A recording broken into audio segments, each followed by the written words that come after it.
Have you ever noticed in sports, especially baseball, but others as well, how white players tend to look down on showboating while other players look like they're actually having fun? Are we ever going to stop arguing about touchdown celebrations? What I bet you didn't know is that there are historical reasons for it. Yes, it's about race and religion, but not in the ways that you might think. So if you're MAGA, don't leave thinking this is some woke BS. Understanding this might help us in unlocking the problems with young men. Most sports were developed during the Industrial Revolution and really thanks to unions. For the first time, people had the same time off, and people tended to live in closer quarters as opposed to life on the farm. So sports filled the void. During the Victorian era, educators and religious leaders started to promote a philosophy called muscular Christianity. They were worried that sedentary office work was making men weak and undisciplined. This is when organizations like the YMCA were formed in order to use sports to mold young men to become good citizens. They thought men were becoming too feminine. Sound familiar? They needed that grit to fight wars and run businesses. So sports became like the military so boys could prove their courage and toughness,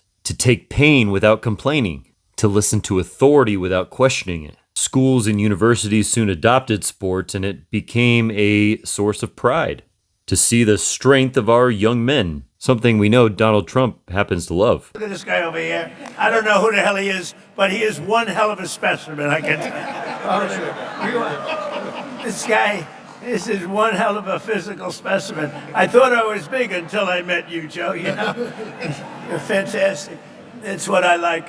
For Black Americans, the experience with sports was much different, of course. They didn't have a crisis of masculinity because they weren't working those office jobs. They were generally in factories with immigrants doing hard labor. So instead, sports became a way for them to prove themselves in white society. It was a doorway to show the world their humanity and discipline, and it was capped off with Jesse Owens in Berlin. It also became a way for them to show that they could run organizations and institutions, which is where the Negro Leagues came from. But sports also served as one of the first post-slavery forms of community. Sports was a break from their difficult lives, and so it brought joy and community solidarity, something that was central to the civil rights movement. For Latinos, yet a different experience. People think countries like Mexico got baseball from the US, but it's not true. Countries like Cuba, Mexico, and Puerto Rico used baseball as a form of anti-colonial resistance against Spain. See, the preferred game for the Spanish was bullfighting,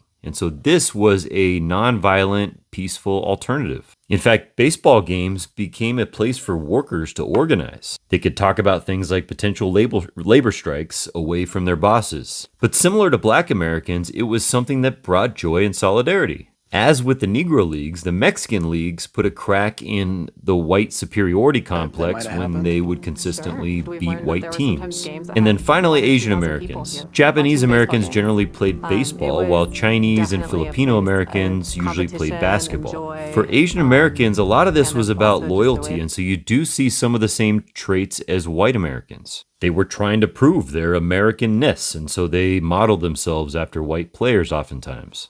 But like Black and Latino players, it was also an escape.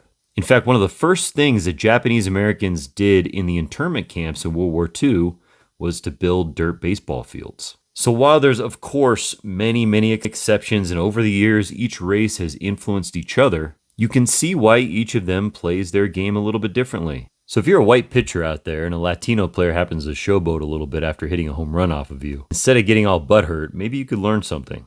Because if you're honest with yourself, you'll see that we want the game to be fun too. When you know, you know.